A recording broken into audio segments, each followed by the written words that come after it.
చెప్తాం.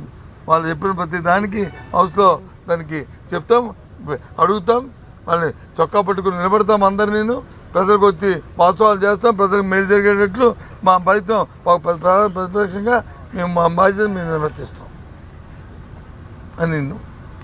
ఓకే,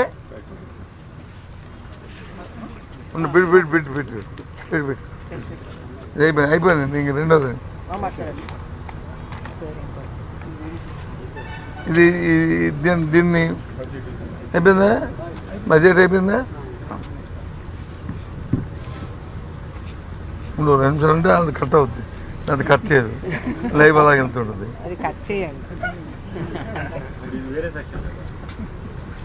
అందుకనే కట్ చేయకపోతే అది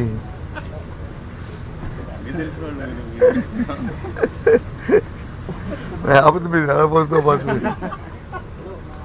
ఓకే, ఇవాళ పత్రికల్లో చూశాను. ఏంటి ఆయన ఎవరు చైర్మన్, P4 చైర్మన్ ఎవరైనా నేను పేరు కుటుంబరావు స్టేట్మెంట్ కానీ ఏదో ముఖ్యమంత్రి గారు నిన్న అసెంబ్లీలో మాట్లాడిన వారు గవర్నర్ ధన్యవాదాల మీద తీర్మానం చెప్పిన వాళ్ళ భాష్యం కానీ వారు చెప్పిన భాష్యం కానీ చూశాను. హెరిటేజ్ సంస్థతోని ఏదైతే దేవదేవుడి మీద వీళ్ళు అపరాధం చేశారో, ఎవరు కూటమి ప్రభుత్వం వేసిందో, దాన్ని ఇప్పుడు డిఫెన్స్ పడిపోయారు. ఎందుకు? ఏ సంస్థలు అయితే పాలు దాన్ని సప్లై చేసాయో ఆ సంస్థలు ఇంద్రనే సంస్థ పేరు ఇంద్ర, అలాగే బోలేబాబా, అదే ఈ సంస్థలు దేనితోనే మాకు సంబంధం అన్నారు. మరి సంబంధం లేనప్పుడు మీ వెబ్సైట్లోనూ వాళ్ళ వెబ్సైట్లోనూ ఎందుకుంది? మేము వాళ్ళతో వ్యాపార సంబంధాలు చేస్తున్నాం, మాతో ఎంఈఓలు ఉన్నాయి, మేము హెరిటేజ్తో చేస్తున్నామని హెరిటేజ్ తాలూకా వెబ్సైట్లో ఉంది, మరి వాళ్ళ తాలూకా వెబ్సైట్లో ఉంది. అంటే ఎంత చూడండి, ఎంత అన్యాయమో చూడండి. ధనార్జన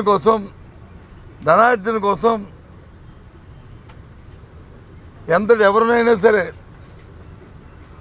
వీజో తీసుకురావడానికి ఈ కూటమి ప్రభుత్వం తయారుగా ఉందనేదానికి నిదర్శనం.